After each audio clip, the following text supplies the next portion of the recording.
We are in the last week of our series called Built to Last, where we are walking through the 10 commandments, and I have saved the most tender one for last. Happy Thanksgiving again.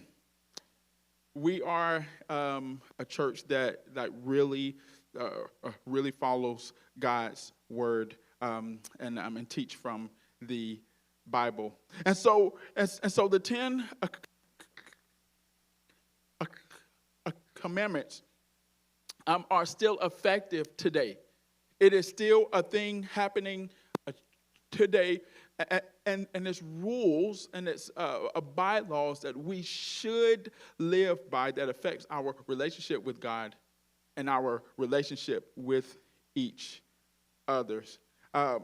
And before we dive into this, let me address a few things. I'm just going to address a few things up top. The first one is I know that we are talking about adultery during Christmas season. I don't know about you. I set up our Christmas stuff on Monday because our family was feeling the cheer. And so we usually do it on Thanksgiving night. But we're like, no, we're so cheerful. We're going to do it a few days early. And I noticed is that people are wanting cheer.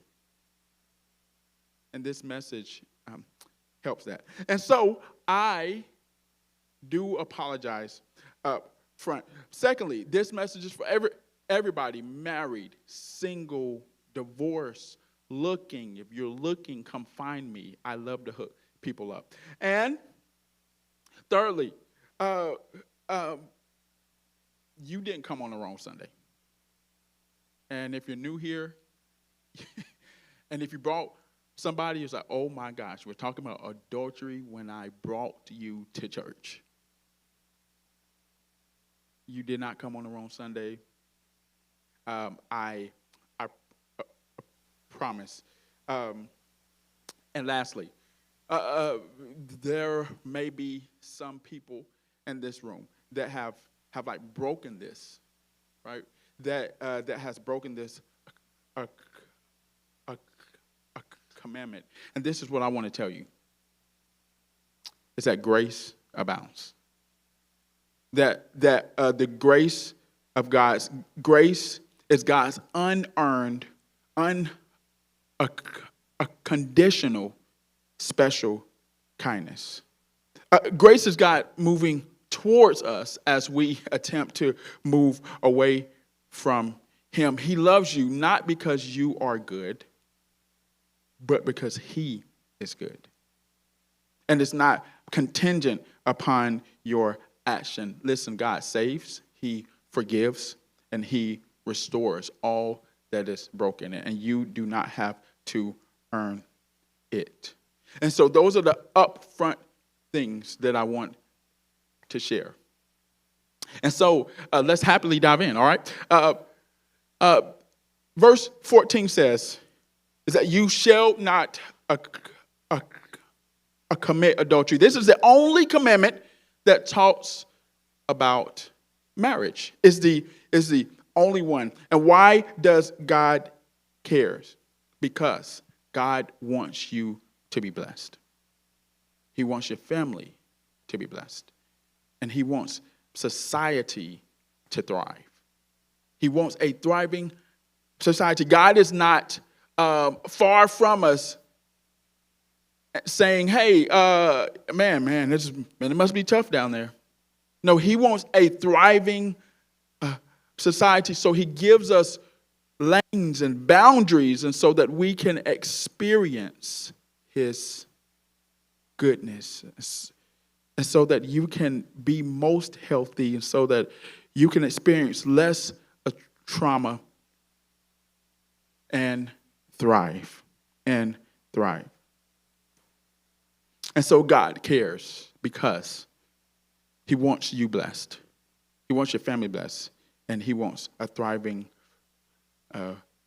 society. Because here's the thing. Do you know how Satan goes after our society? Through families. Through broken families. Now, now this is something I feel very passionate about. Let me bring it down a little bit. There's this like stigma that adultery has on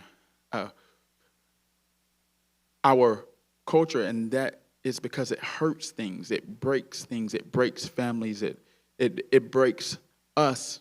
But let me tell you this.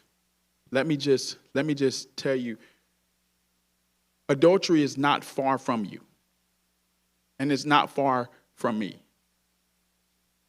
And it's such a secretive topic that it like comes with this stigma that is unfair for you and it's unfair for me.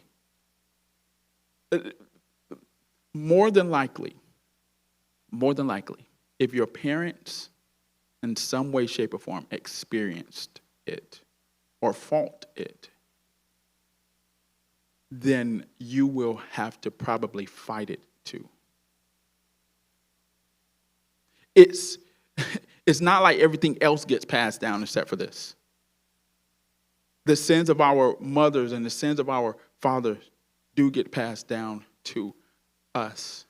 And God wants us. You have an opportunity to address it. You have an opportunity to change the narrative. You have an opportunity to say, hey, it stops here.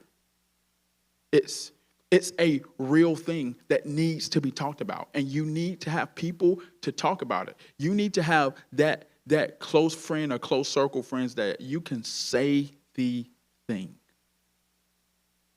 And that is what we are all about here at UCity. 1 in 5 families deal with this.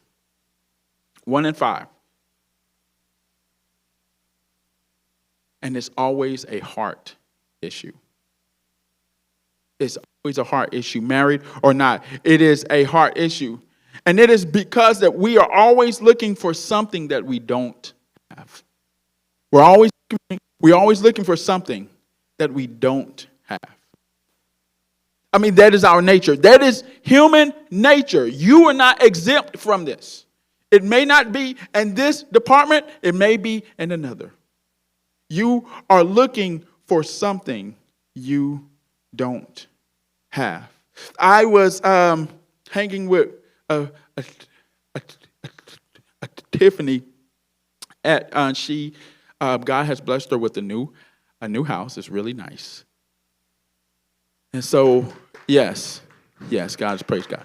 And so we were sitting on the couch, and I was sitting on the couch talking to her, and all for everybody that knew, Tiff is my cousin. She has been my cousin all her life, all our lives. She's my cousin, all right? So why are you sitting over here? I didn't know. She's my cousin. And we have been close almost all of our life. And so we were just talking, and I was just sitting on the couch, chilling. Listen, I love my family. I love Kimmy. I love Roman, and I really love Rory. I love my family. But I was sitting on the couch, and I was just rubbing. I said, man, this is nice. You know, just live by yourself. You know, you just come and go as you please. There's like nobody calling your name. Daddy. This is nice. And for a moment, I drifted into wanting something that I didn't have. What was really funny is, if I may share, Tiffany shared the opposite. And she said, no, I have moments when I want this house filled with someone else. It's what we don't have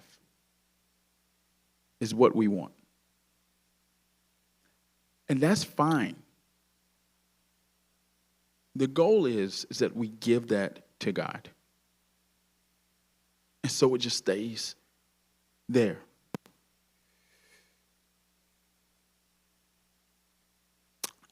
There's a song that starts out, it says, someone once told me the grass is much greener on the other side.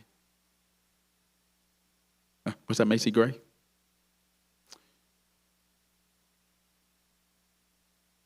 It starts out with someone once told me the grass is much greener, but it never tells you who that someone is. But there is a voice that is telling you always that the grass is much greener on the other side. And that is how this law is broken.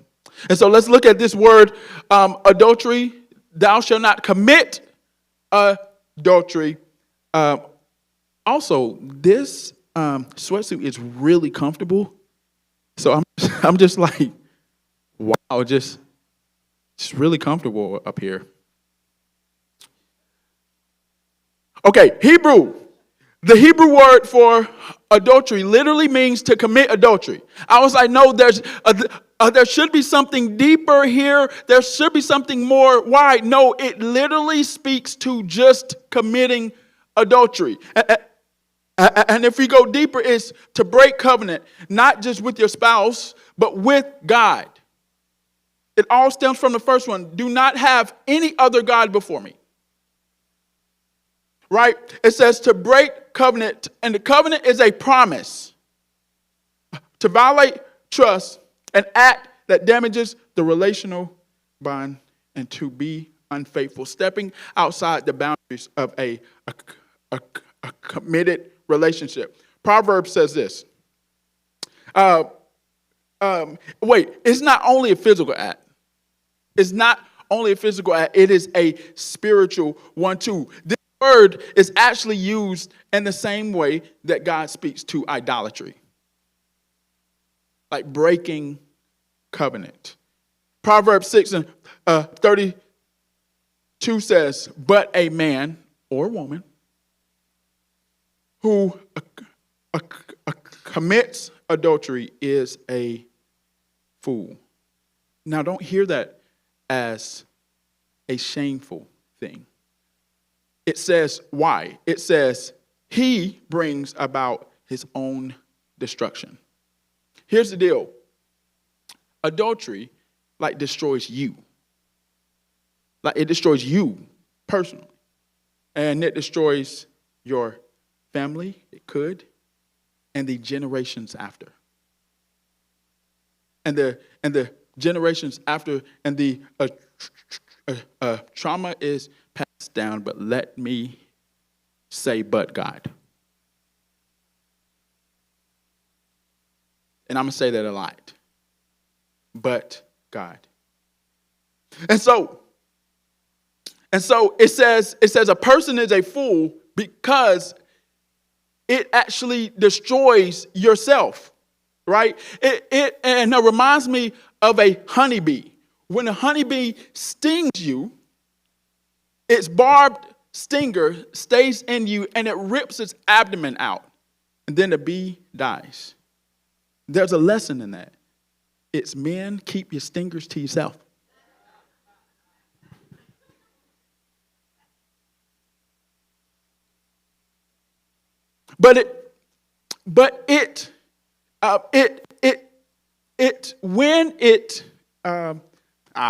Goes in, it destroys itself.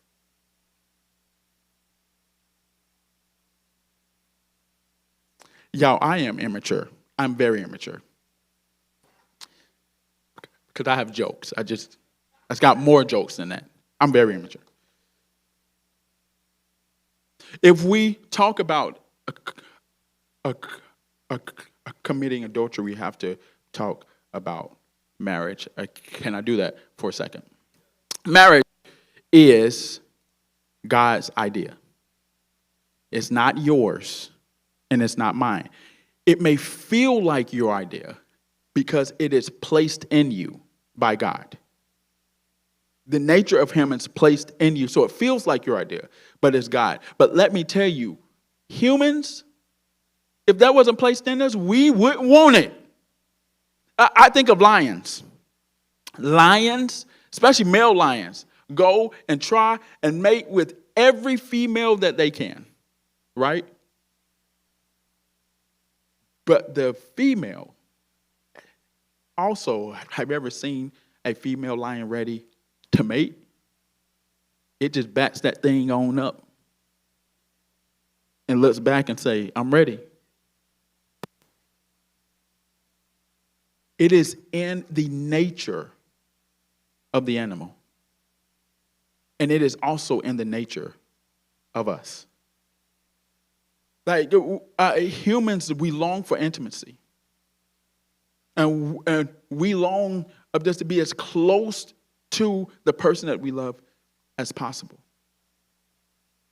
These are natural and good longings. But the concept of marriage, spending your life with one person every day for the next 40 years, smelling their bad breath and telling them that they need to take a shower, is not ideal. Why would we choose that? But God does. Marriage is not a contract. It is a covenant. It is a covenant. I want to, and you may not be married, but God has a covenant with you. He does. And so I love doing weddings. It's one of my favorite things to do. And there's this homily that I wrote that I wanted to share here. May I read it?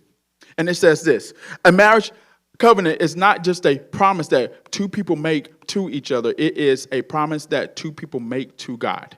It is not you two saying to each other, so long as you're willing to stick this out with me, I'm willing to stick it out with you. It is actual two people making a promise to God to love each other as they have been loved by him. It is them saying, God, when you stop loving me, I will stop loving them. Until that happens, I will give as I have received.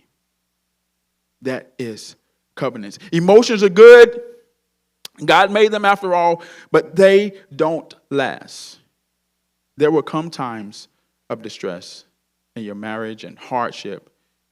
And when that happens, emotions won't be enough. You're going to have to love them through it. This is why when feelings run out, you remember the covenant. You are meant to be living representatives of God. And God's love for you is not based on convenience. Because if it was convenient, we would not be loved by him. But it is based on covenant.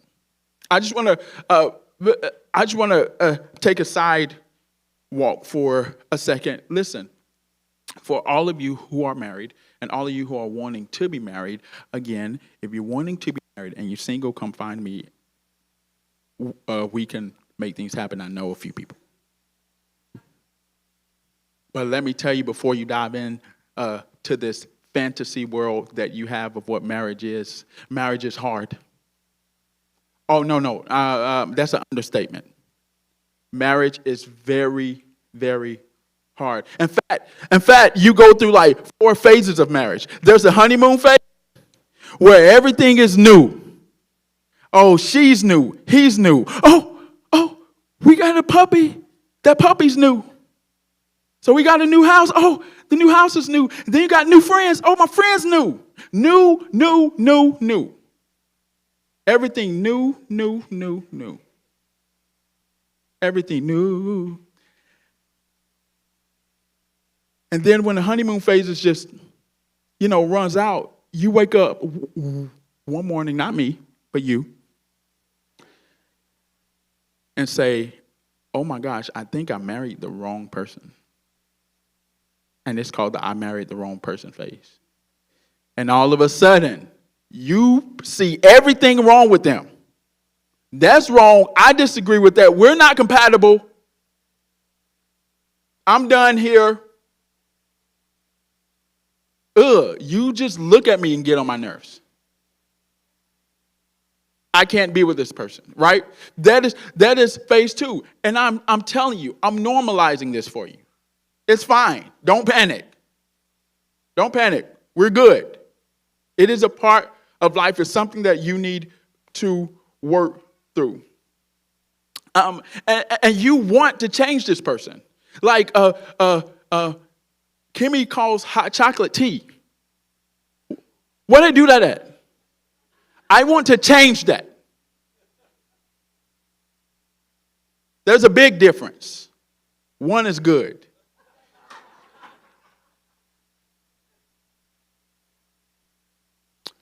And then that's phase number 3. It's the accepting phase. It's the, man, I can't change them. Let me work to accept them for who they are. Good, bad, ugly, beautiful. And then the 4th phase, because that happens, then it's the liking phase. You start liking them again. And you realize that they are good for you. And their differences. And in their thought process. That they are good for you. And it is a beautiful, hard thing. But because of this phase, these phases, you more than likely have broke this law. Because Jesus says in Matthew, this is Jesus, verse 5, it says this, you have heard it said, you must not commit adultery. But I tell you that if a man looks at a woman and wants to sin sexually with her, he has already committed that sin with her in his mind. Now you can take the her, make it him. Here's what I'm telling you. Jesus levels the playing field. You may know someone who have stepped out of their relationship separately, but you are just as bad as them because you have thought about it. You have imagined it. Jesus does a great job of equaling the playing field. And he knows that you cannot live up to this. That is why his grace abounds. And he knew that Jesus experienced the human life when he walked this earth. And he did not sin. But he knew the hardships that we had. So that's why he sacrificed himself for it.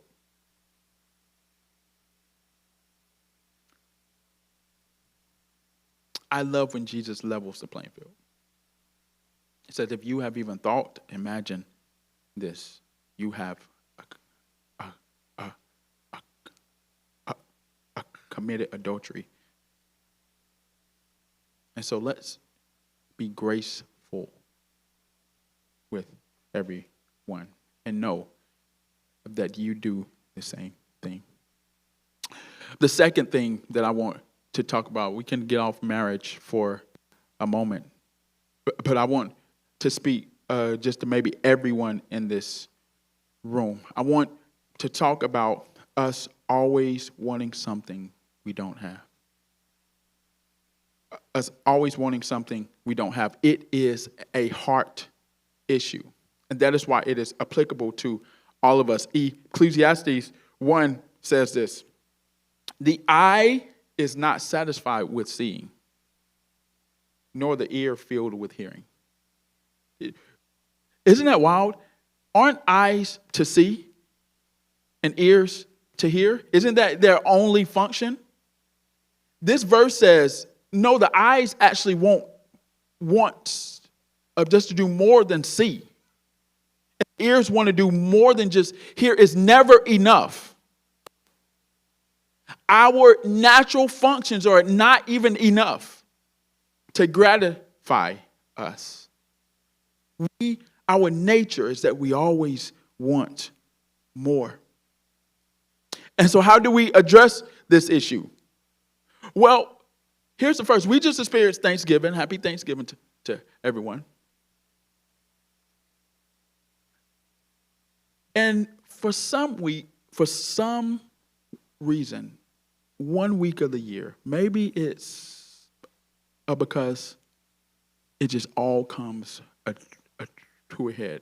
At least for one day, I can be truly grateful and thankful. I used to be thankful because I just didn't have to work on Thanksgiving. But we all just experienced Thanksgiving, and we have a desire to be more thankful, at least on that day.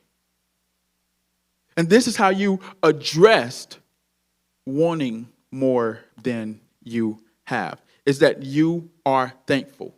Look at the person beside you and say, be thankful. Be thankful. And, oh, yeah, no, I've heard this before, but no, you have the power to decide to be thankful. Gratitude anchors you to the present, turning this very moment into a place worth living in. That is what gratitude does. And if you are grateful for what you have, if the focus is what you have and not what you don't have, it's hard to focus on what you don't have. It's hard just to do two things at once. And that is how you address this issue of wanting something that you don't have.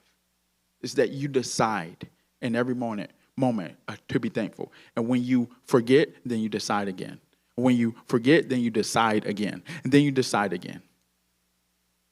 I watched this video on YouTube where a person who decided to be positive, like brain paths changed in real time. And deciding over and over again does that. How else do you address this issue? It's simply stop looking for what you don't have.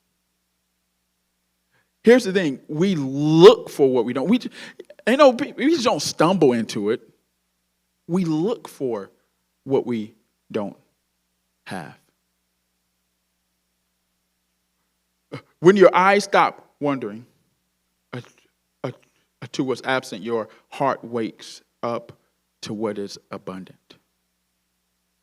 When your eyes stop wandering, your heart wakes up to what's abundant. Here's what that is in general. We need to trust the giver. Trust the giver. I love Job. Job says this, 1:21, it says, the Lord gave and the Lord has taken away. May the name of the Lord be praised. The Lord gave and he has taken away. May the Lord of the name be praised. What God withholds from you, hear me, what God withholds from you is just as intentional as what he gives. What he holds from you is just as intentional. There's intentionality in both as to what he gives.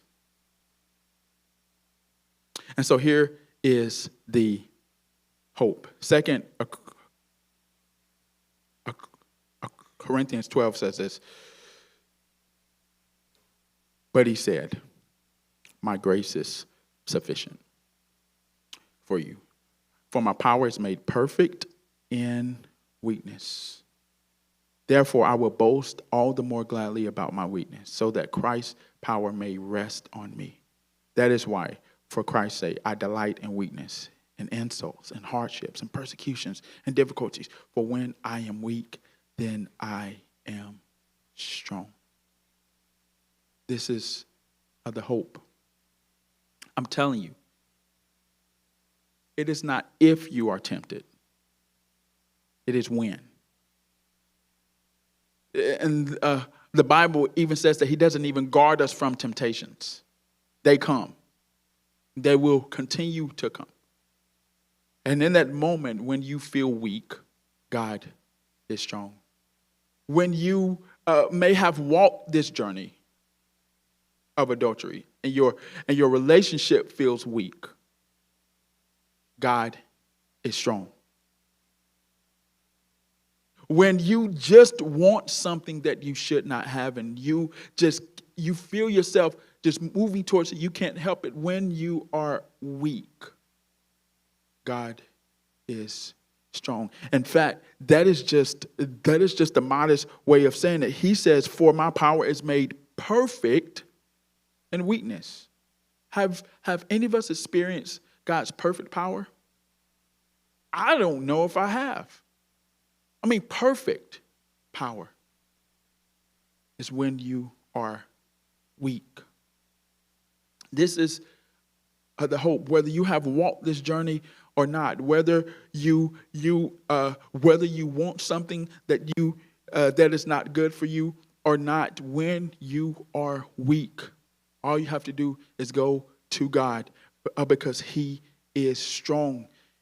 And He says, where is He strong? Where does His perfect power even reside? It resides in hardships and persecutions and difficulties. Would you say that these aren't difficulties? For when I am weak, I am strong. Listen, let me speak to you. When I sit with somebody who's having trouble in their relationships, or they're having personal trouble, do you know the first thing that I see? I don't judge them. I say, man, if someone has made a terrible decision, I don't judge them. I say, man, you must be in so much pain. Because pain drives us to do things that we never thought that we would do. Pain drives us there. And that is empathy. Well, why did you do that? Why would they do that? No. The question should be asked is, what's your pain? What's hurting you? Because you have made a decision out of that. And so let's address that. I believe that is how God deals with us. He is not a tyrant. He is not a meanie. He says, I see your pain. I don't even see it. I don't just see it. I feel it. I have experienced it. I know.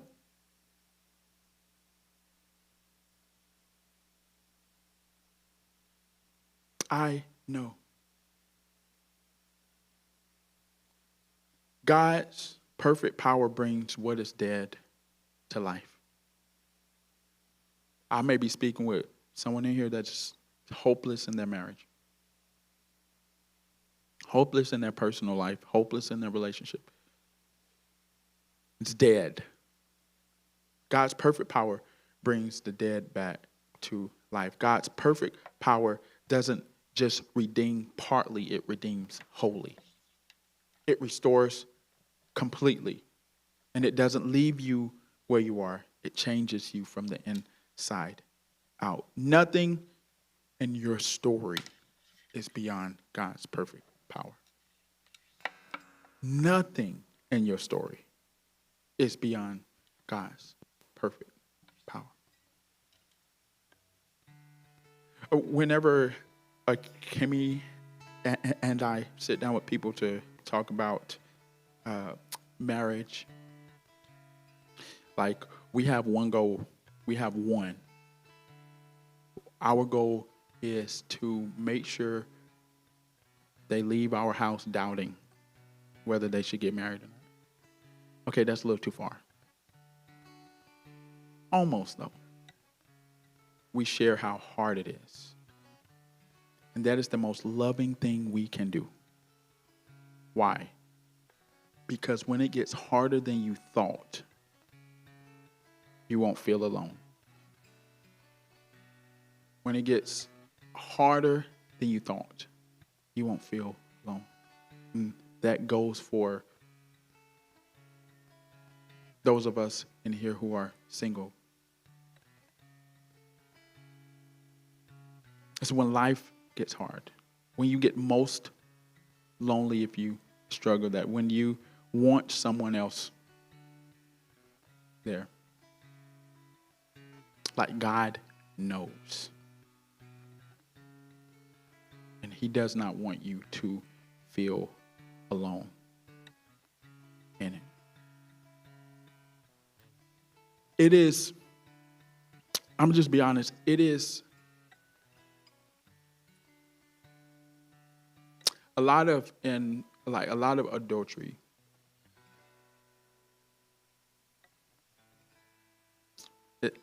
It's not shared, especially with the offspring. So then when the offspring deals with infidelity, they feel alone and really shameful and really, really low. And I have seen parents still not share their experience in their marriage. And they let their child feel lonely. No, tell me what is being passed down to me. And so that I can combat it with courage, with God, and with awareness. I need my dad to tell me what he dealt with so that I know what I'm dealing with.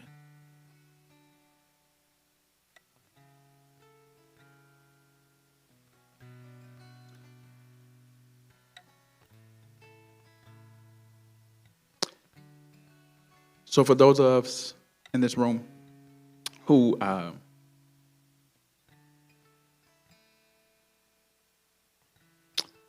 just feels like that there's some aspect of their life that's just not enough, I want to pray for contentment.